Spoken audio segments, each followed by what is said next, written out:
नमस्कार दोस्तों, स्वागत करते हैं आपका आपके अपने इस यूट्यूब चैनल में। दोस्तों, इस वीडियो में हम लूसेंट ऑब्जेक्टिव जनरल नॉलेज से इंडियन पॉलिटी के सेक्शन को डिस्कस करेंगे। दोस्तों, इस वीडियो में 4 पार्ट होंगे, जिसमें संविधान की विशेषताएं, संविधान के स्रोत, संविधान के भाग और संविधान की अनुसूचियाँ, इससे रिलेटेड इंपॉर्टेंट MCQs को करेंगे। तो चलिए वीडियो को शुरू करते हैं। पहला प्रश्न है, विश्व का सबसे बड़ा लिखित एवं सर्वाधिक व्यापक संविधान किस देश का है? तो उसका सही आंसर है भारत। अगला प्रश्न, भारतीय संविधान कैसा है? तो इसका सही आंसर है अंशतः कठोर और अंशतः लचीला। अगला प्रश्न है, भारत का संविधान किस प्रकार का है? तो नम्य और अनम्य। भारत के संविधान में भारत को माना गया, क्या माना गया है? राज्यों का एक यूनियन माना गया है। भारत एक धर्मनिरपेक्ष देश है, इसका तो क्या तात्पर्य है? तो उसका राज्य स्तर पर कोई धर्म नहीं है।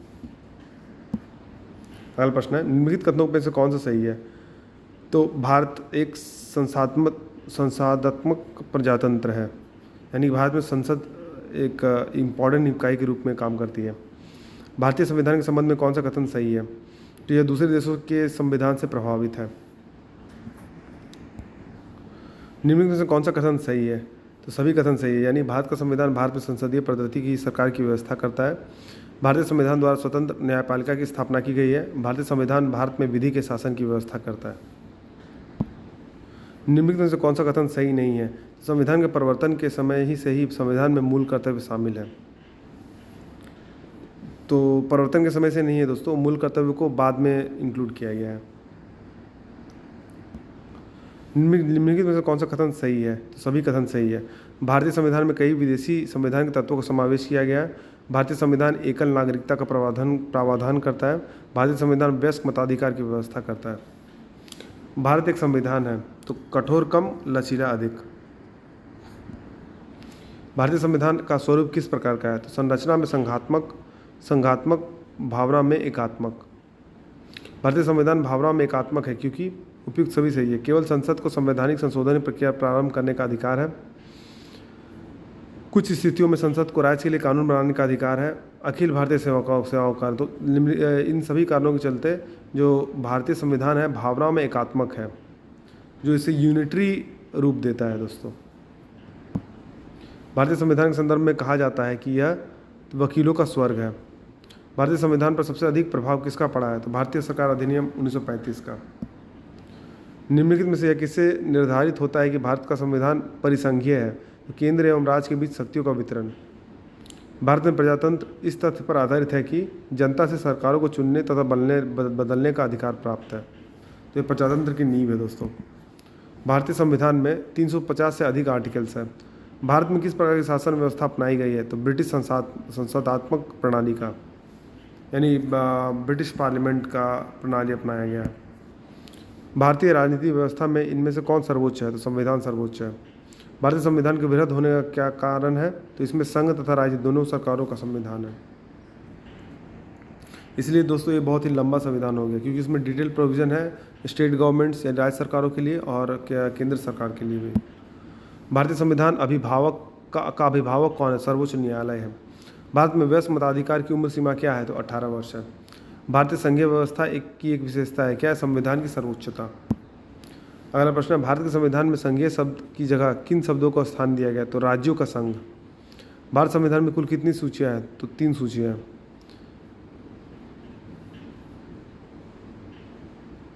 भारत का संविधान अपना प्राधिकार किससे प्राप्त करता है? तो भारत की जनता से। भारत में वैध प्रभुसत्ता निहित है संविधान में। भारतीय संविधान की संरचना किस प्रकार की है? तो कुछ एकात्मक और कुछ कठोर। भारत के संविधान के अधीन निम्नलिखित कथनों में से कौन सही है?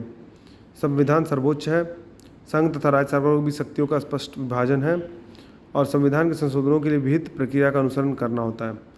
तो ये तीनों स्टेटमेंट सही है। संघ की संसद तथा राज्य विधानसभाएं संप्रभु है। मूल अधिकारों की परिधि को निर्धारित करने के लिए संविधान की उद्देशिका का अवलंबन नहीं लिया जा सकता। तो 4 और 5 सही नहीं है, 1 और 2 3 सही है। दोस्तों, लिखित संविधान की अवधारणा ने सर्वप्रथम कहाँ जन्म लिया? तो फ्रांस में। अध्यक्षात्मक शासन का उदय सर्वप्रथम किस देश में हुआ? तो संयुक्त राज्य अमेरिका में। उसके कॉन्स्टिट्यूशन को ज़्यादा रिजिड बोला जाता है दोस्तों, ज़्यादा कठोर बोला जाता है। निम्नलिखित में से कौन सा एक भारतीय संविधान का दर्शन नहीं है? तो साम्यवादी राज्य। कथन ए दिया है दोस्तों, भारतीय संविधान अर्ध संघात्मक है, और रीज़न आर दिया है, भारत संविधान ना तो संघात्मक है और ना ही एकात्मक है। तो दोनों सही है, आर ए की सही व्याख्या करता है। निम्नलिखित में से कौन सा भारतीय संघीय व्यवस्था में एकात्मक तत्व है? तो राज्यपालों की नियुक्ति, राज्यसभा में असमान प्रतिनिधित्व और अखिल भारतीय सेवाएं, ये एकात्मक तत्व है दोस्तों। क्योंकि राज्यपालों की जो नियुक्ति होती है वो सेंट्रल गवर्नमेंट के द्वारा होती है। जो एक राज्यपाल एक पर्टिकुलर स्टेट, एक पर्टिकुलर राज्य का मुखिया होता है, हेड होता है। तो इसमें इसमें केंद्र की व्यवस्था होती है इसमें। और राज्यसभा में असमान प्रतिनिधित्व और अखिल भारतीय सेवाएं, जिनका अपॉइंटमेंट प्रेसिडेंट के द्वारा होता है। तो एक यूनिटरी सिस्टम है दोस्तों। तो 2, 3, 5 सही है। भारत में राजनीतिक व्यवस्था के मूलभूत लक्षण है, क्या है? यह एक लोकतांत्रिक गणतंत्र है, ये सही है। इसमें संसदात्मक रूप की सरकार है, ये भी सही है। सर्वोच्च सत्ता भारत की जनता में नहीं था, ये भी सही है। तो 1, 2, 3 सही दोस्तों। निम्नलिखित में से कौन सी विशेषता भारतीय संघ और अमेरिकी संघ दोनों में साझी है? तो संविधान की व्याख्या के लिए संघीय उच्चतम न्यायालय। निम्नलिखित में से कौन सा भारतीय राज्य व्यवस्था में सर्वोच्च है? तो संविधान। भारतीय संविधान का आप किस प्रकार वर्णन करेंगे? तो विश्व के सबसे विस्तृत संविधानों में से एक। भारत का संविधान मान्यता प्रदान करता है किसे? धार्मिक एवं भाषाई अल्पसंख्यकों को। दोस्तों, इस पार्ट में हम संविधान के स्रोत के बारे में पढ़ेंगे। तो चलिए शुरू करते हैं। पहला प्रश्न है, भारतीय संविधान की कौन सी विशेष व्यवस्था इंग्लैंड से ली गई है? तो संसदीय प्रणाली यानी पार्लियामेंट्री सिस्टम। भारतीय संविधान का कौन सा लक्षण आयरिश संविधान से अनुप्रेरित है? तो नीति निर्देशक के सिद्धांत। भारतीय संविधान का सबसे बड़ा एकाकी स्रोत है तो गवर्नमेंट ऑफ इंडिया 1935। उसमें बहुत सारे प्रोविजंस, जैसे फेडरल गवर्नमेंट के provisions, appointment of reserve bank of India, और भी बहुत सारे प्रोविजंस हैं जिसको लिए गए हैं। जो सूचीज़ होती है, स्टेट लिस्ट, यूनियन लिस्ट और कॉन्करेंट लिस्ट, यानी राज्य सूची, केंद्रीय सूची और इस तरह की सूची जो है, वो सारे provisions government of India act 1935 में दिए गए थे। भारत की संघीय व्यवस्था किस देश की संघीय व्यवस्था से अधिक समानता रखती है? तो कनाडा। भारतीय संविधान में समवर्ती सूची की अवधारणा ली है किससे? ऑस्ट्रेलिया से, यानी कॉन्करेंट लिस्ट की। भारतीय संविधान के अंतर्गत संघ और राज्यों के बीच शक्तियों का विभाजन किसकी प्रेरणा पर आधारित है? तो कनाडा की प्रेरणा पर आधारित है। भारतीय संविधान में मौलिक कर्तव्य का विचार लिया गया है कहाँ से? तो रूस के संविधान से। भारतीय संविधान में शामिल नीति निर्देशक सिद्धांत किसके संविधान से प्रेरित है? तो आयरलैंड से। भारतीय संविधान में मौलिक अधिकारों को उल्लेख करते हुए निम्नलिखित में से किस देश का अनुसरण किया गया? तो अमेरिका का। भारत में सरकार की संसदीय प्रणाली कहाँ से ग्रहण की गई? तो ब्रिटिश संविधान से। भारत के संविधान निर्माताओं ने न्यायिक पुनरावलोकन के विचार को ग्रहण किया है, तो अमेरिका से। कानून के समान संरक्षण वाक्य कहाँ से लिया गया? तो अमेरिका से। भारतीय संविधान में आपात संबंधी उपबंध भारत शासन अधिनियम 1935 और डैश के संविधान से लिया गया, तो जर्मनी के वीमर संविधान से। भारतीय संविधान में राजनीति के निर्देशक सिद्धांतों की संकल्पना कहाँ से अंगीकार की गई? तो आयरलैंड व स्पेन से। राष्ट्रपति द्वारा राज्यसभा के सदस्यों के नामांकन का नियम किस देश के संविधान से लिया गया? तो आयरलैंड से। संविधान के संरक्षक के रूप में सर्वोच्च न्यायालय का अधिकार विश्व के किस संविधान से लिया गया? तो अमेरिका के संविधान से। भारतीय संविधान में उल्लिखित स्वतंत्रता, समानता और बंधुता की संकल्पना किससे प्रेरित है? फ्रांस के संविधान से। भारत में कलेक्टर का पद औपनिवेशिक शासन ने उधार लिया था किससे? इंग्लैंड से। विधि के समक्ष समता लिया गया है किससे? इंग्लैंड के संविधान से। सर्वसत्ता संपन्न संसद की अवधारणा किस देश की देन है? तो इंग्लैंड की। भारतीय संविधान में मूल कर्तव्यों को शामिल करने का विचार किस देश के संविधान से लिया गया? तो पूर्व सोवियत संघ से। भारतीय संविधान द्वारा प्रदत्त मौलिक अधिकारों के स्थगन संबंधी कार्यपालिका के अधिकारों को किस देश के संविधान से लिया गया? तो जर्मनी। संयुक्त राज्य अमेरिका के संवैधानिक आदर्शों पर भारतीय संविधान में कौन सी व्यवस्था शामिल की गई? तो उपयुक्त सभी, यानी संघीय शासन व्यवस्था, मौलिक अधिकार, स्वतंत्र एवं निष्पक्ष सर्वोच्च न्यायालय और न्यायिक पुनरावलोकन। भारतीय संविधान के निर्माण में सर्वाधिक गंभीर प्रभाव निम्नलिखित में से किसने छोड़ा है? तो भारत सरकार अधिनियम 1935। भारतीय संविधान में संघवाद किस देश से लिया गया? तो कनाडा से लिया गया। अगला प्रश्न, सर्वोच्च न्यायालय की व्यवस्था भारतीय संविधान में किस देश से लिया गया? तो यूएसए से लिया गया। संघात्मक शासन व्यवस्था को सर्वप्रथम किस देश ने अपनाया है? तो कनाडा ने। भारत की संसदीय प्रणाली प्रभावित है किससे? इंग्लैंड से। भारत के संविधान की प्रस्तावना में प्रतिष्ठापित स्वतंत्रता, समानता और भाईचारे के आदर्शों की प्रेरणा कहाँ से मिली थी? तो फ्रांस की क्रांति से। अगला प्रश्न है, भारतीय संविधान की संशोधन प्रक्रिया किस देश के संविधान से प्रभावित है? तो दक्षिण अफ्रीका। किस देश के संविधान से भारत की संघीय व्यवस्था प्रभावित नहीं है? दक्षिण अफ्रीका। सूची 1 को सूची 2 से मेल कीजिए और नीचे दिए गए कूट से सही उत्तर को चिन्हित कीजिए। तो दोस्तों मौलिक अधिकार जो है वो अमेरिका के अधिकार पत्र से लिया गया है। राज्य के नीति निर्देशक तत्व जो आयरिश संविधान से लिए गए हैं। मंत्रिमंडल की सरकार ली गई ब्रिटिश संविधान से और केंद्र राज्य संबंध कनाडा के संविधान से। तो बी इसका सही आंसर है। निम्नलिखित में से कौन सा लक्षण भारतीय परिसंघ और अमेरिकी परिसंघ में समान रूप से पाया जाता है? संविधान के निर्वचन के लिए परिसंघीय उच्चतम न्यायालय। संसदीय शासन प्रणाली सर्वप्रथम किस देश में विकसित हुई थी? तो ब्रिटेन में। निम्नलिखित में से वह संवैधानिक दस्तावेज कौन सा है जिसका भारतीय संविधान तैयार करने में गहरा प्रभाव पड़ा था? तो भारत सरकार अधिनियम 1935। भारतीय संविधान में मूलभूत अधिकार किस संविधान से लिए गए थे? तो संयुक्त राज्य अमेरिका से। भारत में के राष्ट्रपति की आपातकालीन शक्ति निम्नलिखित में से किस देश से की देन है? तो जर्मनी के वीमर संविधान की। भारत के संविधान के निर्माताओं ने मौलिक अधिकारों की अवधारणा को उधार लिया था किससे? यूएसए के संविधान से। संविधान निर्माताओं ने कौन सा लक्षण अमेरिका के संविधान से ग्रहण किया है? तो न्यायिक समीक्षा, मौलिक अधिकार और सर्वोच्च न्यायालय के न्यायाधीशों को पद से हटाने की विधि, यानी ABC तीनों से। हमारे संविधान में मूल अधिकार किस संविधान से प्रेरित है? तो अमेरिका से। निम्नलिखित में से कौन सी वह एक मूल आधारिका है जिससे भारतीय संविधान विकसित हुआ? तो भारत शासन अधिनियम 1935। दोस्तों इस पार्ट में अब हम संविधान के भाग के बारे में डिस्कस करेंगे। तो चलिए शुरू करते हैं। तो पहला प्रश्न है, भारतीय संविधान कितने अध्याय या भाग में विभाजित किया गया? तो 22 भाग में विभाजित किया गया। संविधान के किस भाग में संविधान संशोधन की प्रक्रिया उल्लेख है? तो भाग 20। संविधान के किस भाग में पंचायती राज व्यवस्था संबंधी प्रावधान किए गए हैं? तो भाग 9। संविधान के किस भाग में अस्थायी संक्रमणकालीन और विशेष उपबंधों के प्रावधान है? तो भाग 21। हमारे संविधान के किस भाग में 3 सोपानों में पंचायतें बनाने की परिकल्पना की गई है? तो भाग 9 में। निम्नलिखित में से संविधान का कौन सा भाग नगर पालिकाओं से संबंधित है? तो भाग 9(1), 9 का ए। संविधान के किस भाग में नीति निर्देशक तत्वों का उल्लेख किया गया? तो चतुर्थ भाग में।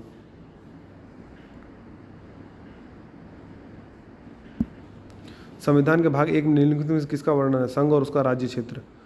भारतीय संविधान में निम्नलिखित में से दिए गए अध्याय में जनता को गारंटी मूल अधिकार दिए गए हैं? तो भाग 3 में। भारतीय नागरिकों के मूल कर्तव्यों का विवरण संविधान के किस भाग में दिया गया है? तो भाग 4 में। भारत के संविधान का भाग 4 किसके बारे में बताता है? तो राज्य के नीति निर्देशक सिद्धांतों के बारे में। संघीय कार्यपालिका की व्याख्या संविधान के किस भाग में की गई? तो भाग 5 में। संविधान के किस भाग में नागरिकता का उल्लेख किया गया? तो भाग 2 में। सूची को सूची 2 से सुमेलित करना, सूचियों को नीचे दिए गए कूट से सही उत्तर का चयन करना है दोस्तों। तो भारतीय संविधान का भाग 9 कहता है पंचायत के बारे में। भारतीय संविधान का भाग 8 कहता है संघ क्षेत्र के बारे में। भारतीय संविधान का भाग 4(a) कहता है मूल कर्तव्य के बारे में। भारतीय संविधान का भाग 9(a) कहता है पंचायत के बारे में, नगर पालिका के बारे में। तो इसका ए ऑप्शन सही है दोस्तों। अब अगले भाग की ओर बढ़ते हैं। अगले भाग में हम संविधान की अनुसूचियों के बारे में जानेंगे। तो चलिए शुरू करते हैं। वर्तमान में भारत में संविधान में कुल कितनी अनुसूचियाँ हैं? तो 12 अनुसूचियाँ। संविधान सभा के प्रारूप समिति द्वारा प्रस्तुत प्रारूप संविधान में कितनी अनुसूचियाँ थी? तो 8 अनुसूचियाँ थी। संविधान सभा द्वारा अंतिम रूप से पारित संविधान में कुल कितनी अनुसूचियाँ थी? 8 अनुसूचियाँ थी। मूल संविधान में कितनी अनुसूचियाँ थी? तो 8 अनुसूचियाँ थी। किस संविधान संशोधन अधिनियम द्वारा भारतीय संविधान में 9वीं सूची जोड़ी गई? तो पहला संविधान संशोधन नियम। 52वें संविधान संशोधन नियम द्वारा 1985 में कौन सी अनुसूची को भारतीय संविधान में शामिल किया गया? तो 10वीं अनुसूची को। 73वें संविधान संशोधन अधिनियम द्वारा भारतीय संविधान में कौन सी अनुसूची जोड़ी गई? तो 11वीं अनुसूची जोड़ी गई। 74वें संविधान संशोधन अधिनियम द्वारा भारतीय संविधान में कौन सी अनुसूची जोड़ी गई है? तो 12वीं अनुसूची जोड़ी गई है। दोस्तों 73वें संविधान संशोधन में जो 11वीं सूची जोड़ी गई है उसमें पंचायत, ग्राम पंचायत के बारे में बताया गया है और 12वीं अनुसूची में जो है वो नगर पालिका के बारे में बताया गया। संविधान की द्वितीय अनुसूची का संबंध किससे है? तो महत्वपूर्ण पदाधिकारियों के वेतन से। भारत संघ में शामिल राज्यों और संघ शासित क्षेत्रों का उल्लेख भारतीय संविधान की किस अनुसूची में? तो प्रथम अनुसूची में।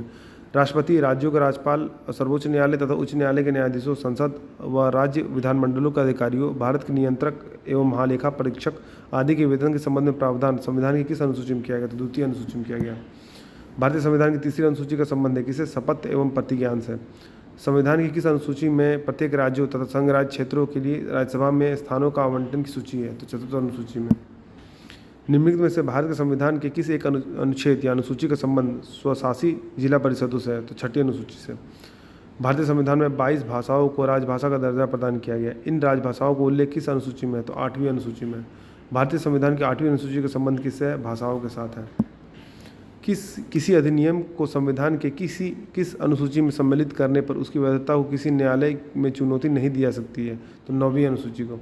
किस राज्य के आरक्षण विधेयक को 9वीं अनुसूची में सम्मिलित किया गया है? तो तमिलनाडु। हाल में आंध्र प्रदेश से अलग कर एक नए राज्य तेलंगाना का गठन हुआ। इससे भारतीय संविधान की किस अनुसूची में परिवर्तन होता है? तो अनुसूची 1 में। दल बदल के आधार पर निर्वाचित सदस्यों की अयोग्यता संबंधी विवरण संविधान की किस अनुसूची में दिया गया? तो 10वीं अनुसूची में। भारतीय संविधान की 10वीं अनुसूची किससे संबंधित है? तो दल बदल कानून, उसको अंग्रेजी में एंटी डिफेक्शन लॉ बोलते हैं दोस्तों।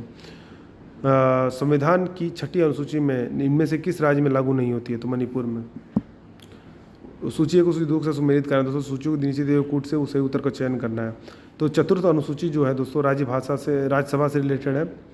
जो षष्ठ अनुसूची है, 6वीं अनुसूची है, वो जनजातीय क्षेत्र से रिलेटेड है। 8वीं अनुसूची है वो भाषा से रिलेटेड है, और 9वीं अनुसूची है वो भूमि सुधार से रिलेटेड है। तो सी इसका सही आंसर है। सूची को सूची 2 से सुमेलित करना है दोस्तों। 8वीं जो अनुसूची है वो राष्ट्रीय भाषाओं की सूची है।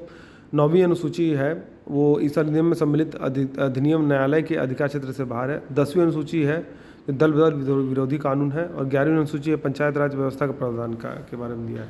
तो डी इसका सही ऑप्शन है। सूची 1 में प्रशासनिक उपबंध है, सूची 2 में अनुसूचियाँ हैं। तो असम, मेघालय, त्रिपुरा और मिजोरम के जनजातीय क्षेत्र है, ये किसमें है? 6ठी अनुसूची में। अखिल भारतीय सेवाएं हैं, ये 7वीं अनुसूची में। भारत का नियंत्रक महालय का परीक्षक है, वो 2री अनुसूची में। अनुसूचित क्षेत्रों तथा अनुसूचित जनजातियों का नियंत्रण है, वो किसमें है? 5वीं अनुसूची में। तो इसमें बी ऑप्शन सही है। भारत के संविधान की अनुसूची तथा उसके विषय में निम्नलिखित युग्म में से कौन सा एक सही सुमेलित नहीं है? तो 2री अनुसूची शपथ या प्रतिज्ञा के प्रारूप में, ये सही सुमेलित नहीं है। 8वीं अनुसूची जो है भाषाओं के रूप में रिलेटेड है। 4थी अनुसूची राज्यसभा में स्थानों का आवंटन है। 10वीं अनुसूची दल बदल के आधार पर निरहरता के बारे में उपबंध है। भारतीय संविधान की 11वीं अनुसूची संबंधित है किससे? पंचायती राज से है। अगला प्रश्न, निम्नलिखित में से कौन सा एक कथन भारत के संविधान की 4थी अनुसूची का सही वर्णन करता है? इसमें राज्यसभा के स्थानों के आवंटन से संबंधित उपबंध अंतर विशिष्ट है। सूची को सूची 2 के साथ सुमेलित करना है। सूची के नीचे दिए हुए कूट का प्रयोग करके सही उत्तर का चयन करना है दोस्तों। तो राज्य व केंद्र शासित प्रदेश का उल्लेख जो है वो प्रथम अनुसूची में है। महत्वपूर्ण पदाधिकारियों के वेतन एवं भत्ते जो है वो 2री अनुसूची में है। विभिन्न पदों के लिए पद और गोपनीयता की शपथ जो है 3री अनुसूची में है। और राज्यसभा में राज्यों व केंद्र शासित प्रदेशों के स्थानों का आवंटन है 4th अनुसूची में। भारतीय संविधान की निम्न दी गई अनुसूची में कौन सी सूची राज्यों के नामों की सूची तथा राज्य क्षेत्रों का ब्यौरा देती है? तो पहली सूची। भारतीय संविधान में 9वीं अनुसूची परिवर्धित हुई है प्रथम संशोधन द्वारा। यदि भारत संघ को एक नए राज्य का सृजन करना हो तो संविधान की निम्नलिखित अनुसूचियों में से किस एक को अवश्य संशोधन किया जाना चाहिए? तो पहली अनुसूची को। निम्नलिखित में से कौन सा कथन संविधान की 4th अनुसूची को सही से वर्णित करता है? तो यह राज्यों के परिषद में सीटों का बंटवारा करता है। अगला प्रश्न है, सूची को सूची 2 के साथ सुमेलित करना है तथा सूची को नीचे दिए हुए कूट का सही प्रयोग करके उत्तर का चयन करना है। तो दोस्तों केंद्र व राज्यों के मध्य विधायी शक्तियों का वितरण किसमें है? तो ये 7वीं अनुसूची में है। भाषाओं को उल्लेख 8वीं अनुसूची में। भूमि सुधार एवं अधिग्रहण संबंधी अधिनियम 9वीं अनुसूची में। और दल बदल निरोधी कानून यानी एंटी डिफेक्शन लॉ ये 10वीं अनुसूची में। तो डी इसका सही आंसर है। भारत के संविधान की किस अनुसूची में विभिन्न राज्यों में अनुसूचित क्षेत्रों के प्रशासन व नियंत्रण के लिए विशेष उपबंध है? तो 5वीं अनुसूची में। निम्नलिखित में से कौन सी एक नई जोड़ी गई अनुसूची नहीं है? तो 8वीं अनुसूची है। सूची 1 को सूची 2 के साथ सुमेलित करना है दोस्तों, और इसका सही आंसर देना है। तो भारत का जो राष्ट्रपति है दोस्तों वो भारत के संविधान के प्रति श्रद्धा एवं निष्ठा की शपथ लेता है। सर्वोच्च न्यायालय के जज जो है वो संविधान और विधि की मर्यादा बनाए रखते हैं। संसद सदस्य होते हैं कर्तव्यों की निष्ठापूर्वक निर्वहन करते हैं। और संघ के मंत्री होते हैं सूचना की गोपनीयता को बरकरार रखते हैं। तो इसमें जो ऑप्शन है दोस्तों उसमें ऑप्शन सी सही है। ए का 3, बी का 4, सी का 2 और डी का 1। भारतीय संविधान का कौन सा प्रावधान दल बदल निरोधी से संबंध रखता है? तो 10वीं अनुसूची से। दोस्तों अगर आपको ये वीडियो पसंद आए तो वीडियो को लाइक कीजिए, वीडियो को फॉलो कीजिए, चैनल को सब्सक्राइब कीजिए और बेल नोटिफिकेशन को प्रेस कर दिए ताकि इसी तरह के इंपॉर्टेंट अपडेट्स मैं आपके साथ साझा करता रहूँ। दोस्तों इस तरह के जो MCQs होते हैं वो डिफरेंट एग्ज़ाम्स जैसे कि SSC, रेलवेज़, बैंकिंग और डिफेंस और स्टेट PCS के एग्ज़ाम्स के लिए बहुत ही इंपॉर्टेंट होते हैं। तो वीडियो में बने रहने के लिए धन्यवाद। मिलते हैं आपसे अगली वीडियो में।